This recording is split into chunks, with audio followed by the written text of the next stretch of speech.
All right, everybody, welcome to episode 156 of the Fantasy Timeline, a proud member of the Dynasty Addicts Podcast Network. I'm Josh at Real Fantasy TL. I am with the co-host with the most, Drew at DR_PRA. Drew, how you doing, man? I'm good. Good to be back. Glad to jump into it again. Good to see you. Had a ton of fun with Andrew last week. We'll but get that double feature up this week. We'll get last week's and this week's. We'll get it done. That was a great show. But as always, it is good to have you back in the seat. So let's get into it, man. Let's start. Let's do it. The good, the bad, and the ugly. All right, Drew. I'll let you choose since it's your first week back. You want me to go first, or you want to take the first one here? I'll let you go first in case I didn't take a look at the show sheet to make sure I'm not stepping on toes here. So I'll let you. You're typically more prepared than I am. So actually, you know what? I'll let you go first. I got two players for my good, so you can't go wrong either way. Let's see if I get one of them here. It hurts me. It hurts me as a Bills fan for this first one. A couple of catch of the year nominations in this game, but none bigger than fourth down and how many to go. Justin Jefferson ripping that out of the DB's hands there to keep the drive alive. He is that dude. What a game. Almost 200 yards receiving. Big plays when you need them. Just one of my favorite guys to watch, except for in that moment. And it's funny, right? Because I think it probably started with the Odell Beckham catch. We've gotten so used to just one-hand catches. It's just normal. It's just a part of the game now.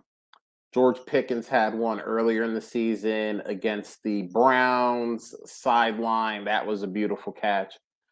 But I've never seen a one-handed catch which actually took away an interception. Like, that was lined up. And I can't remember who was covering Justin Jefferson at the time. My memory fails me on that. He prefers to remain anonymous. But he had the interception. It was a Kirk Cousins interception, and Justin Jefferson reaches back and is like, "No, that's mine." No. With one hand. It's ridiculous. The first angle that I saw, I thought it was Justin Jefferson had two hands on it, and the DB had one trying to rip it out. And then you reverse the angle, and all of a sudden you realize it's both Bill's hands on it and Jefferson's hands just in the middle ripping it down, which is unreal. It's crazy. He definitely deserves a good. He was the reason, besides obviously friend of the show Kirk Cousins throwing him the ball. He's the reason why the Vikings won that game. But you didn't get either one of the guys that I picked. So okay. I got two guys, and this is hard. I'm going to bring up the guy that I'm going to put, and then I'm going to give an honorable mention because these two players are actually linked. My good of the week is Justin Fields. Now, if I told you, Drew, that a quarterback that completes 12 passes for 167 yards, 2 touchdowns, 1 interception, that's not good. That's, But 13 rushing attempts for 147 yards. 2 more rushing touchdowns. Like, we what was it? Maybe the first month of the season. I want to go back and look through. Yeah, about the first 3 weeks of the season. You and I, we were talking. We both loved Justin Fields. Yep. And we were like, all right, maybe he's good, but the Bears have done nothing to help him on the offensive side of the ball. You trade him, just trade him away. And I'm sure people did. I'm sure people were like, "Listen, I have a season and +3. Yep. All right, and it wasn't like he was having top 15 games. Now this is according to Fantasy Pros. 9.8 points week 1, 6.9 points week 2, 10.2 points week 3. Only one of those games in double digits and just barely, like, for a quarterback. Yikes. And then these last 2 weeks, 42.7 and 40.4 points. That's a lot of points. QB1 back-to-back weeks. QB1 back-to-back weeks. I don't know how long this can last, just because in the last 2 weeks he's had 28 rushing attempts. And I mean, over 300 yards rushing, 3 touchdowns. It's great. I mean, this is what we all dreamed about when we were drafting him at 102, 103 last year. We did, but I'm worried about defensives just like selling out for the run at this point and just 8, 9 in the box. Hey, and just go, all right, if he wants to throw it, let him throw it, because the passing numbers haven't been good. I mean, I just ripped it off. 12 completions for 167 yards. He did have 2 touchdowns in the passing game as well, which will help out. But for real NFL, I think teams will be like, all right, we're going to sell it for the run. And if, maybe you complete 15 for 180, we think we got a good chance of winning that. So it'll be interesting to see what happens. The good news, they play Atlanta this week, so I don't think there's going to be a whole lot of defense in that game, at least from Atlanta's side of the ball. But we'll see. The next 4 is Atlanta, the New York Jets, Green Bay, a bye week, and then Philly. So that could be a fun game. That Philly-Chicago game, Jalen Hurts and Justin Fields. That could be a nice quarterback game. But honorable mention, CeeDee Lamb. We wrote him off week 1, right? He had two receptions on 11 targets. We were like, he can't do it. He's not that dude. According to Fantasy Pros and half-point PPR leagues, he is number 9 in overall points and number 12 in points per game. Obviously, this week, big week, that's going to help everything, total and the points per. But 2 guys that after week 1, we were like, okay, we're done. We're out of here. He ain't it. And now we see both of these guys come up in week 10. So that's my good and my honorable good. What about you, Drew? What's the bad? I thought originally you're going to go. You said that they were linked, so I thought you were going to go with a Cole Kmet mention there with Justin Fields.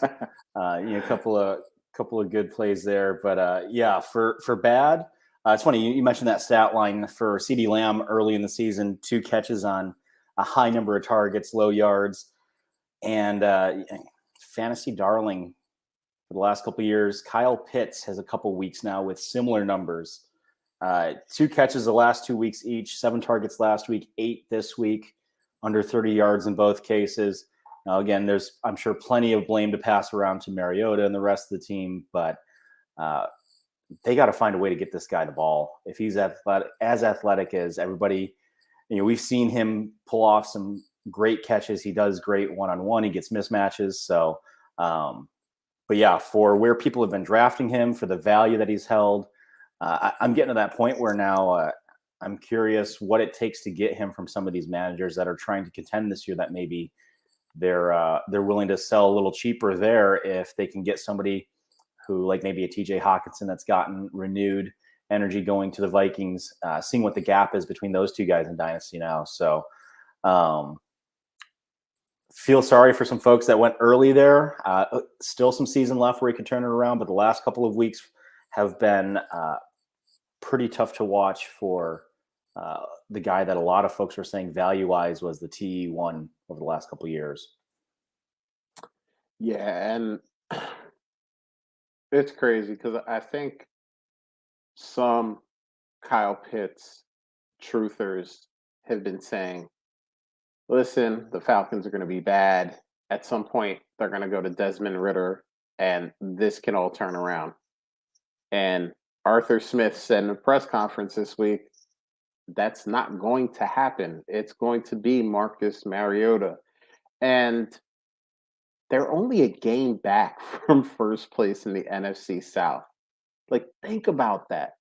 Like, and that was, that was due to a big win by the Buccaneers in Germany this week. They overtook Atlanta, but they're only a game back.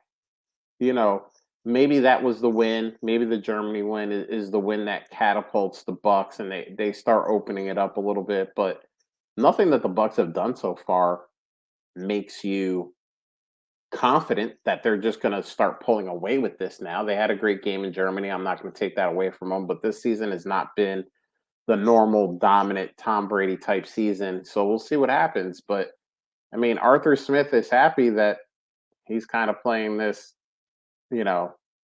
low passing volume, high rushing volume, and they're winning games, and they're only a game out. So I like that one. This one is to shout out my co-host from last week, Andrew Hall. We had a question about this guy. Andrew had mentioned that he had dropped an article about this player for Fantasy Pros, and I'm glad that I hyped up his articles overall. Told everybody that was listening to go out and read them, and he mentioned this last week. And if you didn't watch us on the YouTube, here we go.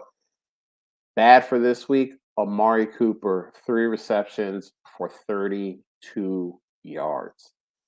Andrew mentioned, listen, all of his big games came at home. Well, they weren't at home last week. They were playing against Miami in Miami, and guess what happened? Well, you saw 3 for 32. It ain't good, and this is something, we did this with Ben Roethlisberger for a while. Oh, Big Ben plays at home? Yeah, fire him up. It doesn't matter who he plays. That guy's going to, have 50 completions, 350 yards, 3 touchdowns. Oh, he's on the road? All right, let's see who else we got in the QB room that we could sub him out for, because it didn't matter who he played. It was not good. So, I mean, we got to do this, and guess what? It doesn't get better next week, because I think they're going to be playing a very pissed off Buffalo Bills team. I don't think anybody's happy about the way that game ended up, and it's like I always say, I don't like being the team that has to play a very good team after they had a tough loss, because they usually come out fired up, and that's because of good coaching, and they usually stomp the next team in line. So, I mean, Browns fans, I'm not trying to rain on your parade, but it's not getting much better. Yeah, I think we have to do this for right now. Like, I think we have to kind of do the home road split. Next week they're at Buffalo. I'm sitting them unless I got no other options. I know bye weeks come up, injuries come up, and sometimes you got to start. I had to start Kenny Golladay this week in the league. I was so injured and with so many buys, I had to start Kenny Golladay. So sometimes you're in a position where you don't have a choice in the matter. You don't have guys, you got to fire them up. But if I have guys, I'm not firing up Amari at Buffalo. Then Tampa Bay comes to town. All right, I'll start them up in that game. That's fine. And then at Houston, That's a tough one because you're like, okay, wait a minute, it's a road game, but it's the Texans. So And what it's do you? Watson's first game back. Yeah, which is that good or is that bad? Like, you know, is he gonna knock the Hmm. rust off, or is it that he's gonna come out there and not firing on all cylinders? So, Amari Cooper is an interesting one. But Drew, let's wrap it up. Who you got for the ugly this week? I don't have a specific player, I suppose, uh, but another end of game and the Monday night game. Watching Philly, uh, tough breaks. I think they put up a graphic. They had as many turnovers Monday night as they had all year so far, and a couple of tough long ball that Hurts threw out there, and great catch. Love the extra effort, but didn't secure the ball, turned it over. Um, and then absolutely devastating call for the late hit um, that sealed the game for them on Heineke when he just took a kind of gave himself up there on their last drive, and so tough to see that that's the way that the Eagles lost. I would have expected them to lose in a shootout like the Bills did, something 35-38 in overtime or something like that. But it's a division game, which we know division games are tough. It's tough hearing that the Falcons are a game out of first in the NFC South when you've got a division like the NFC East that has the best winning percentage for all four teams. You got a division like the AFC East where every team is over 500, and the Bills at 6-3 are third place right now. But any given Sunday, man, or any given weekend, amazing to see what happens, and just tough way for the Eagles to lose that with turnovers and really kind of a boneheaded play at the end on defense, which in this climate, you can't have any plays like that. And it still felt like there was a glimmer of hope that maybe Jalen Hurts and the offense could do something special at the end. But yeah, just kind of watching through your fingers there, especially if you're an Eagles fan, just watching turnover after turnover, and then to go out kind of with that whimper was tough to see. So, I have a question for you because obviously being in the Philadelphia area, um, obviously, I mean the game was on nationwide anyway, but I've watched every Eagles game this year, and this is not the first time the Eagles played the Commanders this year. That first game, the Eagles dominated in every aspect of the game: offense, defense, special teams, rushing, receiving. It didn't matter what pick an aspect of the game. The Eagles were far superior to the Commanders. The only real difference is who was behind center for the Manders. Carson Wentz versus Taylor Heineke. And I was talking to my 9-year-old about it because he was upset. He's a big time Eagles fan, so he was upset. The perfect season is over. To the Manders, that's an extra sting on top of losing the perfect season. And I made the reference that Taylor Heineke is the new Ryan Fitzpatrick. He goes out there, he understands he's the backup. He knows that his job can be taken from him at any time, and he just plays with not a care in the world. Throw it into double coverage, no problem. Gets intercepted, no problem. He doesn't care. He is going to do everything that he can do to win the game, but he's not worried about making mistakes. He's not worried about, you know, it's 3rd and 3. All right, I got a lane. Let's see if I can pick up 4 yards. Like, he doesn't care. He doesn't. And I love, by the way, I love that. I love that style. Like, I just love that. Hey, they could cut me tomorrow. And there were some interesting cuts that have happened over the last couple of days. Uh, they could cut me tomorrow. And he's playing like every day could be his last. And I Yep. love it. What do you do? with Carson Wentz now. Like in fantasy, you can't do anything. He's worth nothing. He's worth zero. Yep. But like in the NFL, like does Carson Wentz ever get anything besides like a backup job for the rest of his career? I don't see Like, it. and it's amazing because teams keep paying for him. Like, Yep. it's amazing that teams keep paying for him. But like, yeah, besides being a backup, like I can't imagine a team. I mean, I guess Marcus Mariota has a job, so maybe I can't say nobody would take him. But what do you got? One or two spots in the league like that where a team is just willing to take someone who started before and while they're trying to rebuild, I guess. Yeah. Yeah, I think you mentioned it before too, like almost like a Mitch Trubisky kind of journey, right? Like maybe he needs to go and back up in a good situation, stay healthy, quote unquote, for the year because he's not exposed to big hits a lot, and then maybe come out after an off season and get a contract afterwards. But it'll never be a major commitment. Yeah, I mean, it's tough because Heineke he's 10-9 in all of his starts, including a heartbreaking loss to the Bucks in the playoffs where he almost beat Tom Brady. Tom Brady, yeah.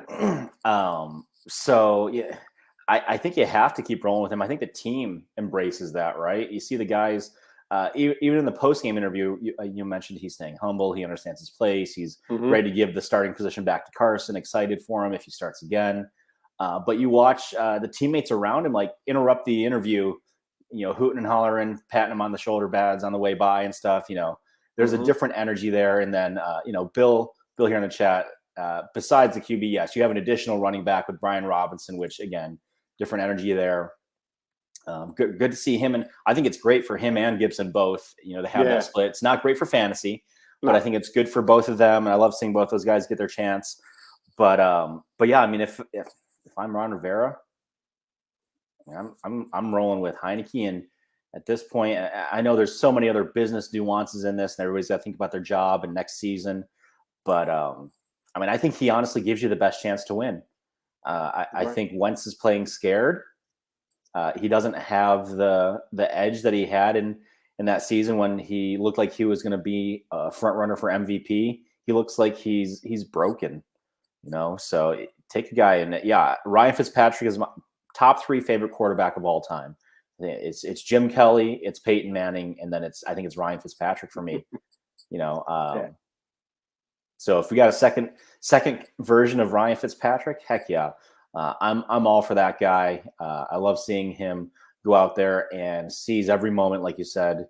And that's what's fun. And I think that's what for us as the regular people and the fans, that's what inspires us too. It's kind of like both ends of that spectrum, the absolute underdog. And then, you watch the guy like, Tom Brady, and I'm about to hit my 40s here. And it's like, dude, you go till you're 50. Like, you take one for the old guys here. Let's go. But yeah, for Heineke, man, I think you have to keep him going no matter how healthy Wentz is until he gives you a reason not to start him. So here you go. I have a question for you. I want to do a little thought exercise here. So, Drew, you hit Powerball. Do they have Powerball in Tennessee? Yeah. Okay. So you hit Powerball. You hit one of these $1.5 billion Powerballs here, and you and a bunch of great country music singers get together and decide to get an expansion team in Nashville. Not the Tennessee Titans, whatever. Nashville. We're doing this in Nashville. Right? You're an expansion team. Goodell says, hey, that's a great idea. Nashville, Broadway. Everybody loves it. We're going to do it. You're going to have your expansion draft. And for the quarterback position, you can only take Carson Wentz or Taylor Heineke. You're in charge. All the big country music stars are saying, hey, we're just here to drink some beer and watch some football. We want you making those executive level decisions. Who is Drew choosing? Those are the only two that you can take. Everyone else has been protected. You got no shot at anyone else. I think I take Heineke in a heartbeat. Yeah, that's not even hard. And that's the sad part that the undrafted quarterback from Old Dominion, it's not even close to a former number 2 overall pick. That's crazy, but that's where we're at this point. Like, you're not wrong. I mean, if you would have said Carson Wentz, we would have had to have a verbal joust here. A little intervention. Yeah. He's a guy. Yeah. I mean, there's just so many things. You think about the community too, and it's absolutely blue collar. Let's go. Give me the guy that's out there fighting every week for his job. Yeah, I mean, and like you said too, he brings that leadership aspect where his teammates are rallying around him. They're looking to him. They're saying, "All right, you're the boss out here. What do we do?" And he's like, and he's confident in that role. He's not, it's not too big for him. Yeah, and I love it. Yeah. Speaking of leadership moments too, what a moment in the locker room afterwards, right? I don't know if you saw that clip of Rivera starting the post game speech and having to walk away, and Terry McLaurin stepping in, which again he could have been a good this week too. The guy's an absolute baller. Oh yeah. Heineke, I think, unlocks that for him. So it's like watching the old days of a Fitzgerald and Stevie. What can't I think of his last name for the Bills? Oh, Stevie Johnson. Stevie Johnson, right? It's like they were a match made in heaven. Throw it up there, go and make the catch. Let's go. McLaurin is, I think, definitely a better player in general, but that type of unlock for him where, go throw it up there, let him make the play.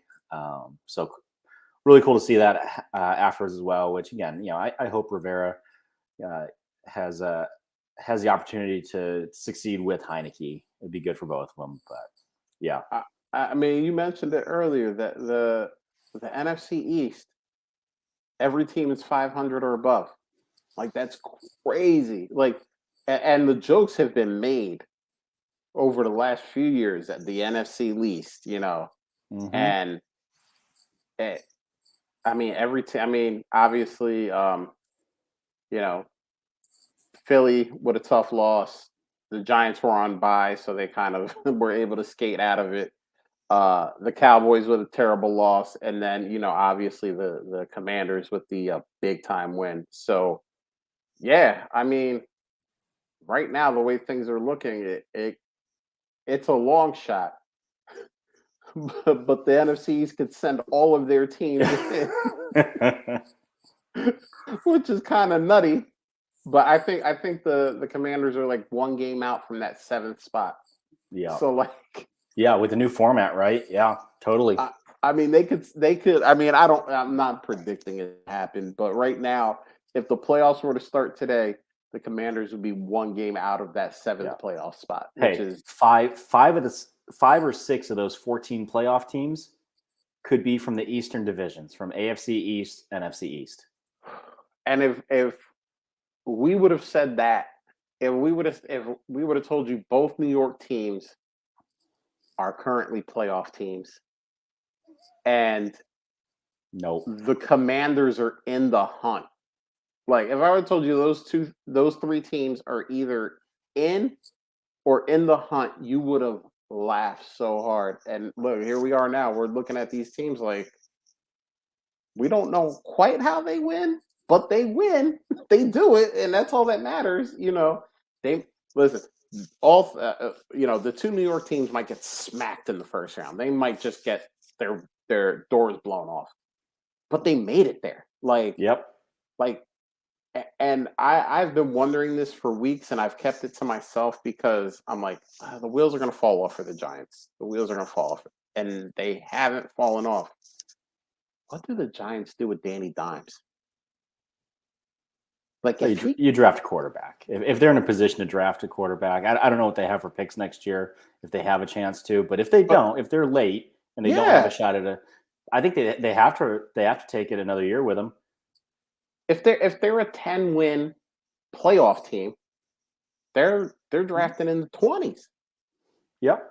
They're not drafting him. Like, Yeah. I mean, So if they maybe don't have somebody, somebody else's pick, right? They don't have anybody maybe else's that I somebody know of. falls. I don't think they have anyone Yeah. else's pick. Maybe somebody falls.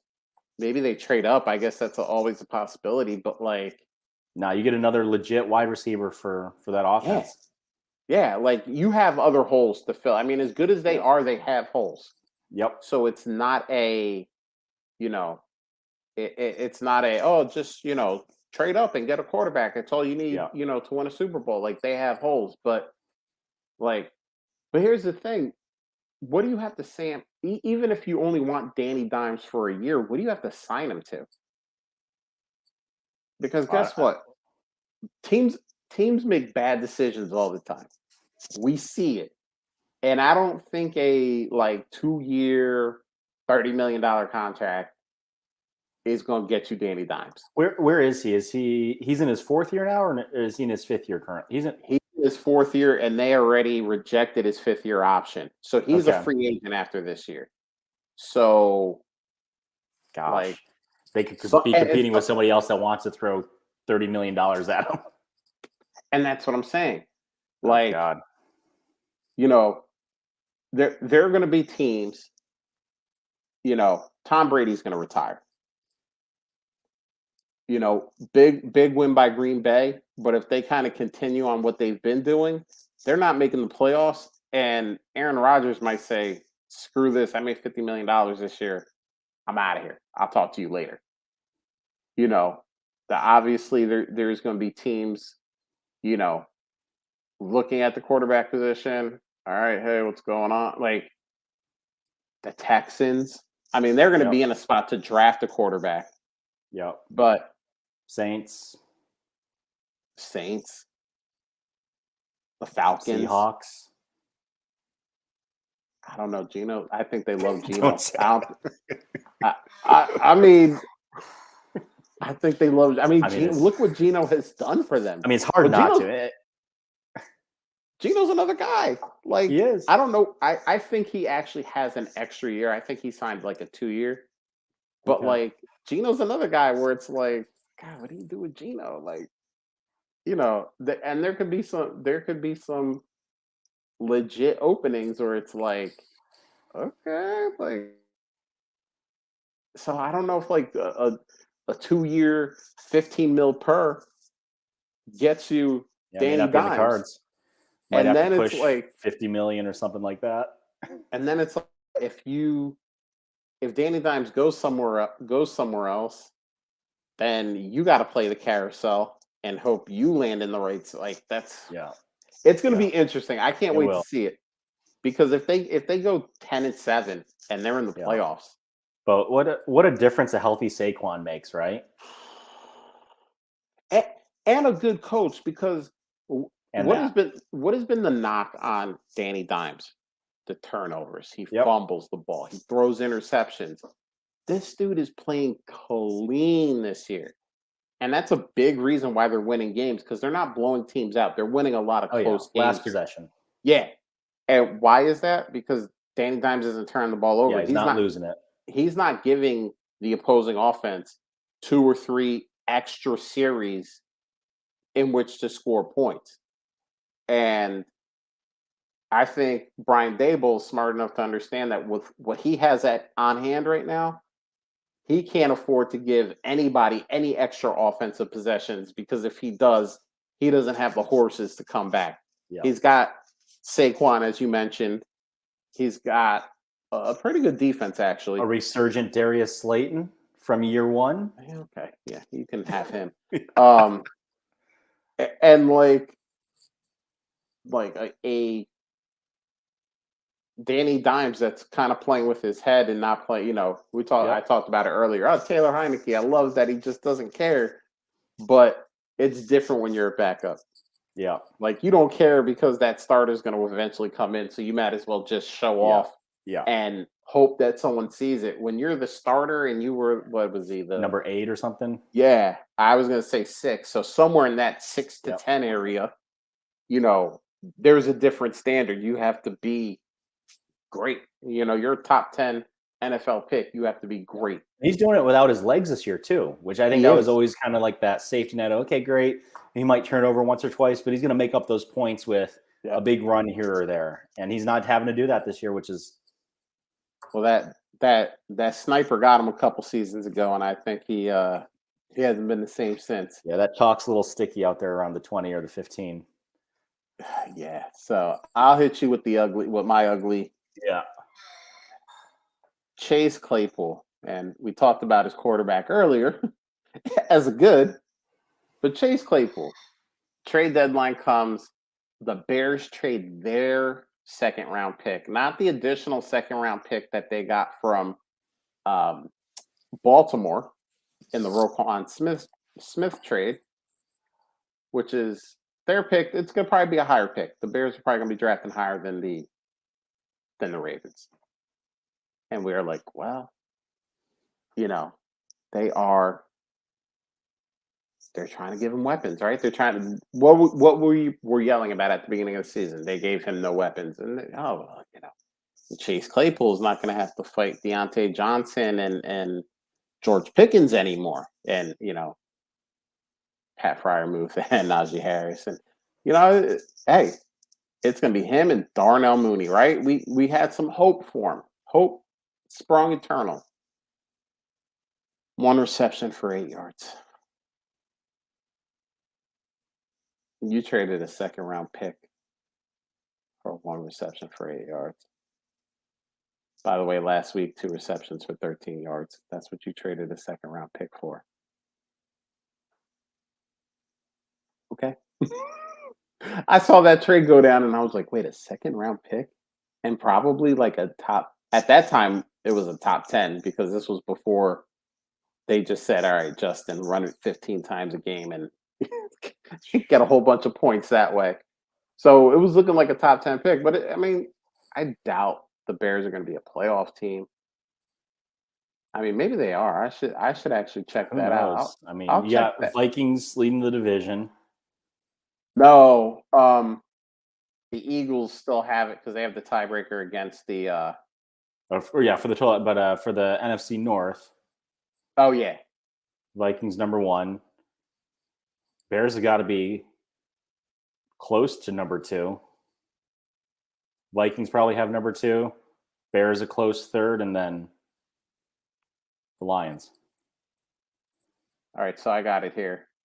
Vikings, Packers, Lions, Bears. So Bears are actually still 4th in that division. Wow. Okay. They're only a half game behind the Lions because the Lions have had their bye and the Bears haven't yet. They both have 3 wins currently. The Vikings are running away with that division. They have a 4-game lead right now. So, or I guess technically a 3.5 lead, or is that a 4.5 game lead? I don't know. But either way, the Vikings have had their bye. The Packers haven't yet, but the Vikings have double the amount of wins. So, yeah. So probably not a playoff team. Not a playoff team. It's funny that we're talking about this. The 4th place team in the NFC East would be tied for 1st in the NFC South. Just shows you sometimes the talent disparity. But yeah, I mean, technically the Commanders right now are a half game out of the last playoff spot due to the fact of buys. They've had their bye, and San Francisco has had their bye already, and the Commanders have not. So so you could see 4 teams from the NFC East if this keeps going the way it's going in the playoffs, which would be absolutely insane. I mean, there's never been a year where all 4 have made it in from any division, right? No. Because I mean, the seven teams just started a couple years ago. Which I remember it used to be like the AFC South one year, or maybe the NFC West. Like one year it was it was all so close. They were all like, you had 3 of them that were there, 2 of them plus a wild card. Yeah, 2 wild cards. So yeah, but that would be that would be historic. All right, we got a good question here. I want to hit this question right here from our boy Puff Pass Kick. Either of you guys have Pittman shares, having trouble getting rid of them. Have a contending team with Cup and Hollywood on IR. Think Hollywood will be back soon, so I hope that works out for you. He still has Amon-Ra and DeAndre Hopkins. Not feeling like Pittman is an alpha. So why don't we talk about the last part of that first? Actually, let me leave that up here. Yeah. Drew, do you think Pittman is an alpha?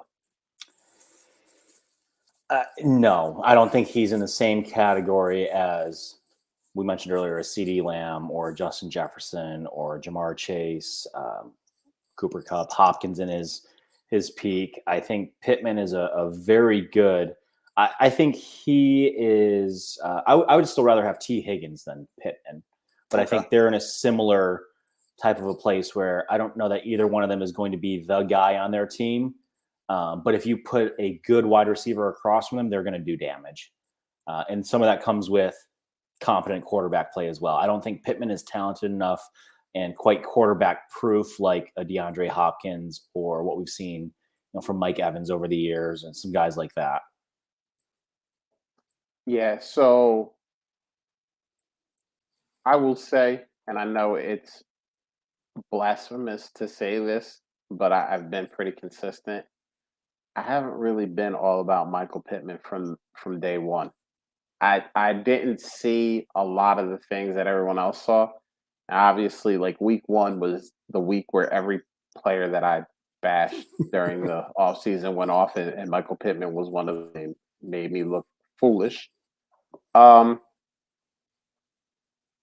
do think he can be an alpha, though. As crazy as those contradicting statements that just came out of my mouth sound, I think the problem is that there's not even a 2B or a 3B at the wide receiver position currently in Indianapolis. I think it's Michael Pittman, Paris Campbell, who I loved for the longest time, but at this point, he's going to have his flash games. But like, is there a guy across from him that you're really like, oh, this guy is pretty damn good? I mean, you had, your team, the Buffalo Bills. You have Stephon Diggs, who is an obvious alpha, but then you have Gabe Davis, who can do some things in certain situations and really make you look foolish, and you have to account for him. For fantasy, he's an up and down player, and it's you got to take those peaks and valleys.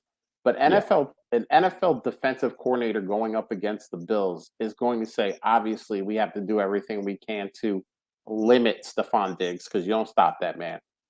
But they're also saying, like, okay, like we have to make sure that Gabe Davis doesn't get wide open somewhere in the middle of the field and then, bust us up for a 65-yard touchdown. So he's definitely on defensive coordinators' minds when they game plan for the Bills. Is there another player? Is there another wide receiver that is on a defensive coordinator's mind when you play the Colts? Not out there. Jonathan Taylor. That's about it. Right. But there's not another receiver. Not a tight end. Yeah. Puff Ass Kick mentioned here, Alec Pierce. He's flashed a couple of times and, he had a late touchdown a couple weeks ago and made up for a mistake earlier. But still, I don't know that the maturing duo of Pittman and Pierce is going to be elite. They're not going to be in that top duo of receivers conversation like Tyreek and Waddle, et cetera, even like Diggs. You mentioned Diggs and Davis and some others, Chase and Higgins. So, yeah, I don't know. I don't know that I see him as that alpha. Looking at here, a couple of the offers he's sending. So Diggs, you mentioned Pittman in a second. Yeah, I don't see that getting done, especially with the way Diggs has been playing over the last month or so. He's got another couple of years of probably elite production that he could have. in that Bills offense. So, that's probably Pittman in a first, or maybe Pittman in a 24 first would start that conversation. Pittman and a third and fourth. You're going to need Pittman in a second probably to talk about Olave with what he's flashed already. Because you think about the quarterback play that Olave's had. I mean, it's Andy Dalton. And then Kyler and Pittman for Fields, Mooney, and a third. Yeah. I mean, Kyler versus Fields at this point, I don't know. That's an interesting one there. How do you compare those two quarterbacks in terms of value, Josh? Give me Fields all day. Yeah. Like, and here's the thing. People are going to scream. They're going to go, this is bias. You've seen the last 2 weeks of Justin Fields going nuts, and but here's the thing. We've heard not all, but we've heard a lot of the behind the scenes stories about Kyler. He's not really a film room guy. He's not, he doesn't have an issue getting mad at his coach when, he makes a bonehead play. Like, listen, we saw the same thing with Aaron Rodgers at the end of that Packers Cowboys game. It might not have been it might have actually been like around halftime, not at the end of the game. But he's yelling at LaFleur. He's yelling at his head coach. And guess what? You don't have to like him as a person, but he's done enough on the field to kind of warrant being able to yell at his coach. Multiple MVPs, a Super Bowl win. I mean, how many double-digit win seasons does he have under his belt? You kind of are allowed to be a little bit, jerkish. Yeah, you get a voice. When you have all of that under your belt. What does Kyler Murray have under his belt? He ain't won no MVP. He ain't won no Super Bowl. How many double-digit win seasons does he have? One? Like, to be yelling at your coach, and by the way, he yells at his coach when he makes a bad play. And my thing is, if you don't like the play called, you can audible out of it. Yeah, change it. And if it's consistently happening, you need to sit down with your head coach and say, hey, I'm the starting quarterback of this team. I don't like the way these plays are being called. Let's try to come up with some stuff that, make us both. So, yeah, give me Fields all day. Puff pass kick. Let's try that. I can do it. I promise. Here's the thing. When you're the contender, you gotta splash your money into the pot. Yeah. And hey, listen, we all get away with a steal sometimes. We all make a little deal, and hey, and we slip one past the goalie. But I mean, you want Diggs? I mean, I think Drew is right. It's Pittman and a first to start. And if I don't know if this is a rebuild that has Diggs, but if I'm a rebuild, boy, I'm gonna want the whole thing, man. I would tell you to keep Pittman. Yep. And I would be just looking for Show a me two haul of first. picks. Do you have a Devonta Smith type player? Do you have a trying to think of younger guys, Hey, listen, here's a guy that's not gonna help you out this year, but could be something if he can ever stay healthy. Yeah, you got a Rashad Bateman in some picks. You have give me Jameson Williams before he hits the field. Give me that Jameson Williams. I love that one. Give me Jameson Williams and some picks, but you kind of need to pay up. You got to be able to splash your chips in the middle of the pot and go, all right, I'm all in, and be willing to possibly pay the consequences if it doesn't get you the championship. But that's when I am really like, when I'm a contender, I'm like, all right, dude, I was in a league a couple years ago, and I remember this, and people thought I was nuts. I was like, this was a 16-team league. I paid a first for Amari Cooper. Why? Because I was a contender. I was a top 3 team. I needed a wide receiver. Guess what? That pick, even in worst case scenario, I don't win the whole thing. That's the 13th pick in the first round. For Amari Cooper, let's go.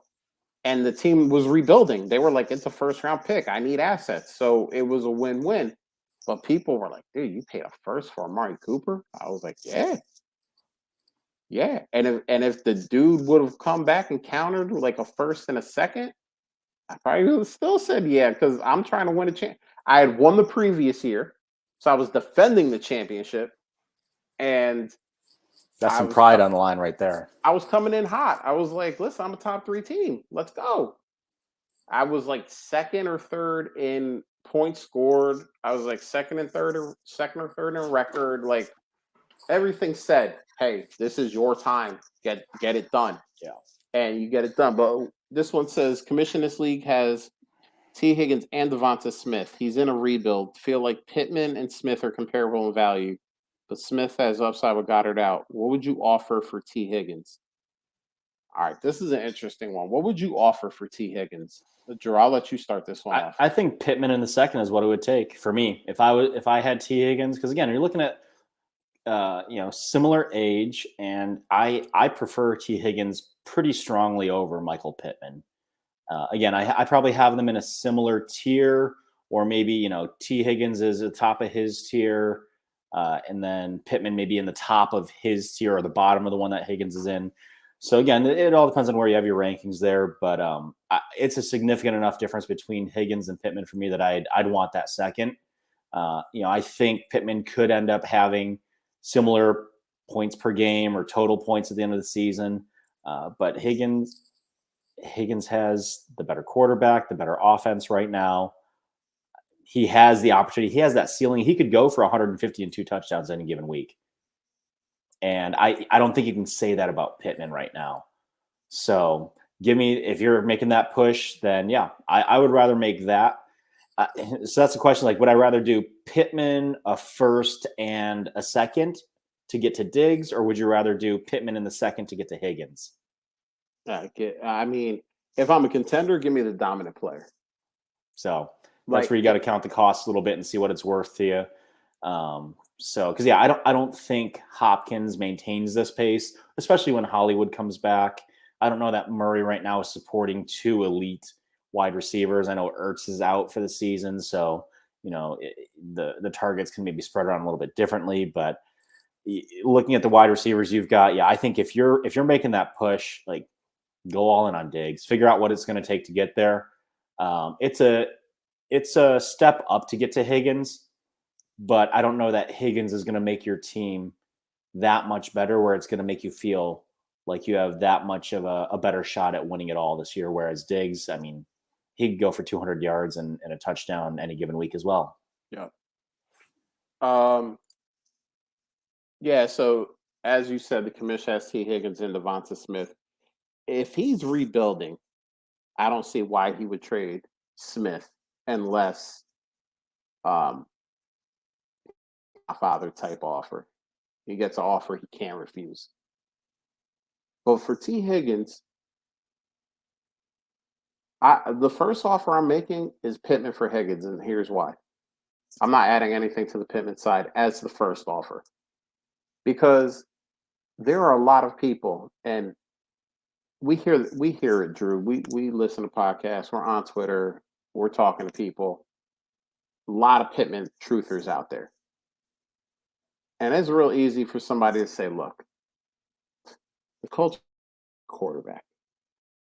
Whether it's in free agents, and maybe they get Danny Dimes, right? They're going to get themselves a quarterback, whether it's in free agency or the draft. They're not going to play, they're not going to play the 1-year quarterback bingo anymore. They're going to get a guy that's going to be there for a few years, who will probably be an upgrade over what the previous 2 quarterbacks have been so far. So you can kind of make a narrative to the Pittman truther. Hey, listen, man, I'm trying to win. I need T. Higgins.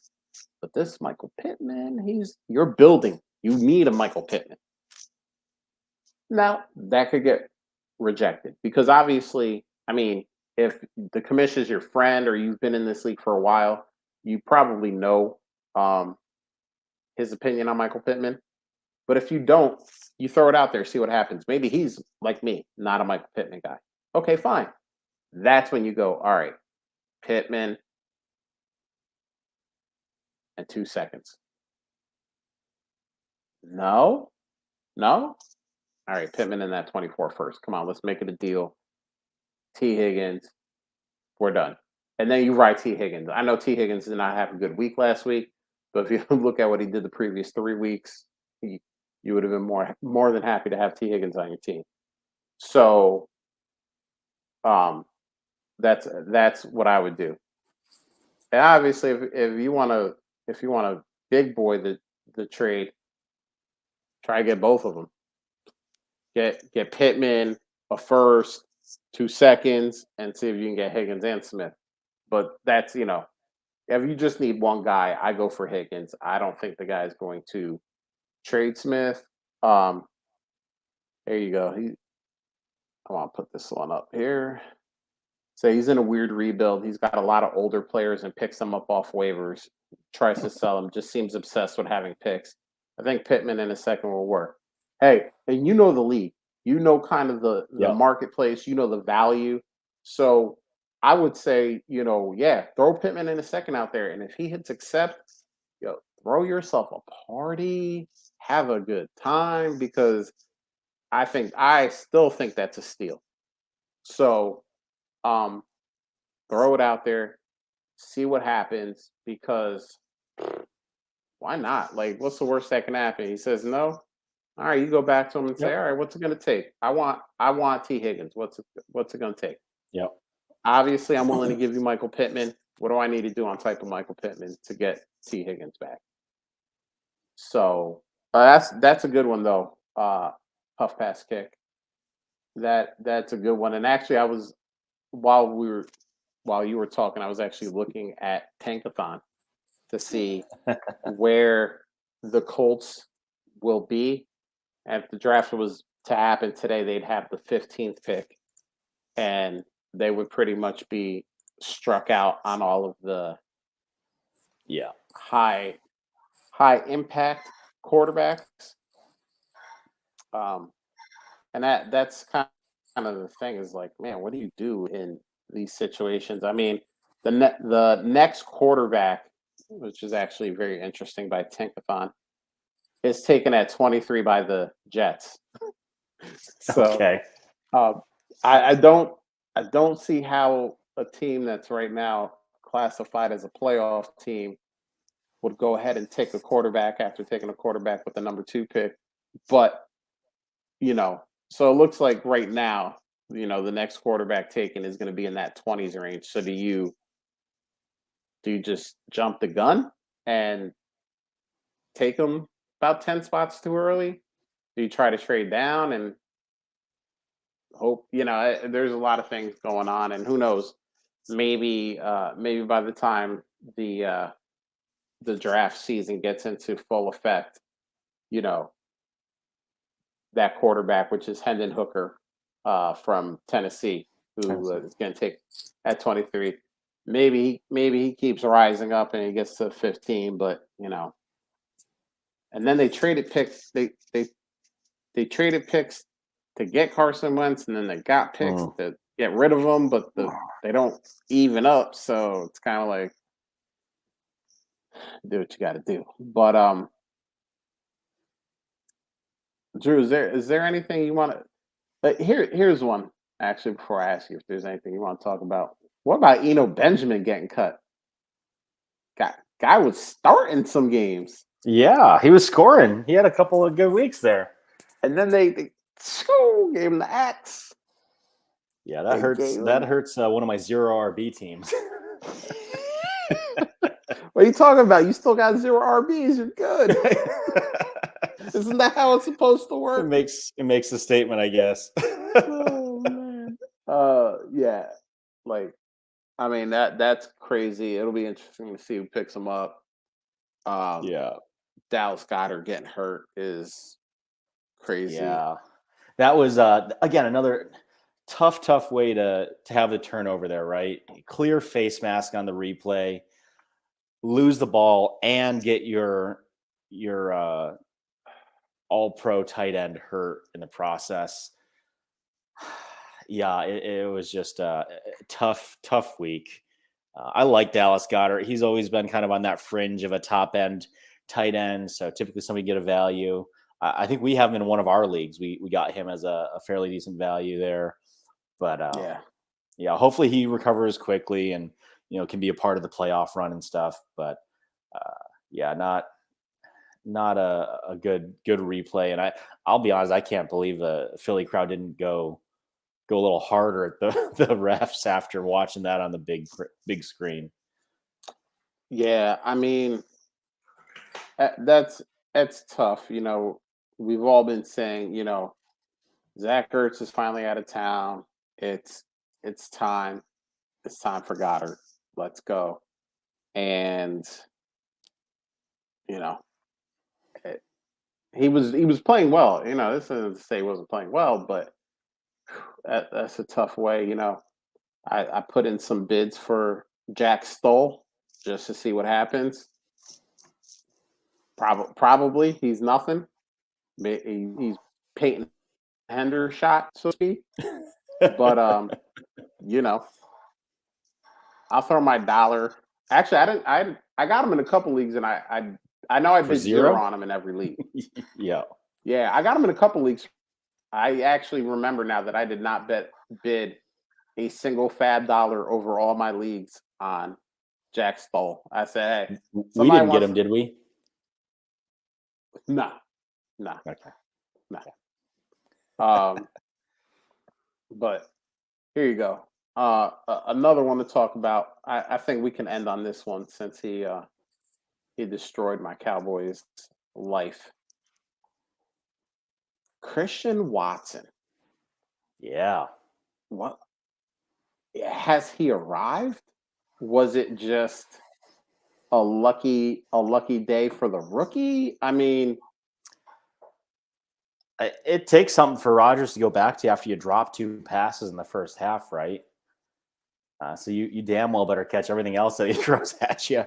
I will tell you, for the couple of teams that I had kind of that later mid first, like the 108 to 110 this past year, I took him a couple times over a Sky Moore.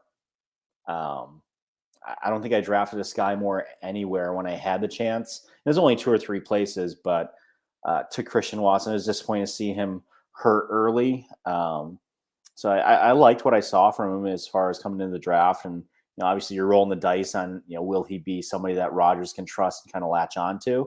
So it could be the start of that. I'm certainly not beyond moving him now too. If somebody is going to run with that narrative that now he's Rodgers' guy, he's going to turn into that. I think if you can turn that around and make more than what you spent, like if you can get a random 23 first for him now, if he gets a little bit of that George Pickens kind of treatment, go for it. I don't know.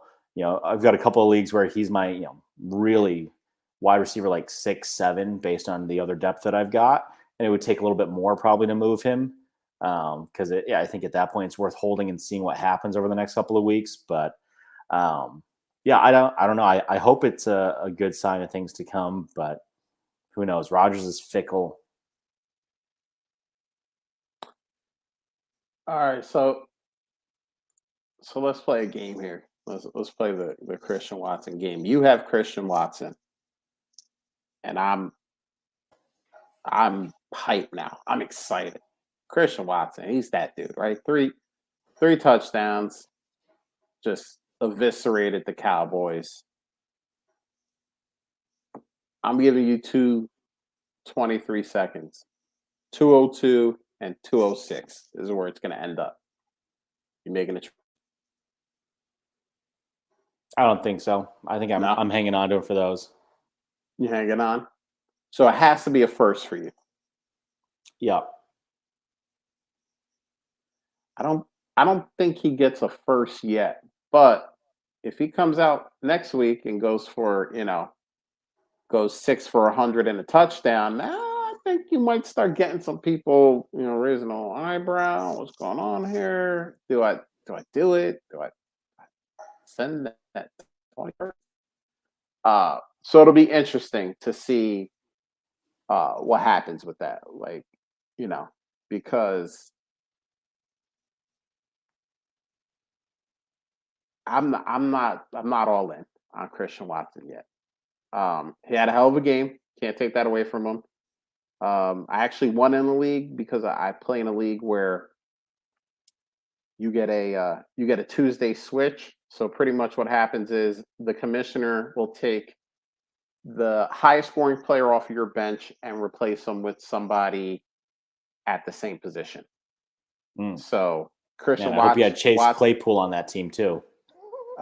it was not a Chase Claypool that he got replaced with, but obviously 33 and a half points coming off your bench, your starting lineup as the mulligan was not too bad. It wasn't a bad day for me at so yeah.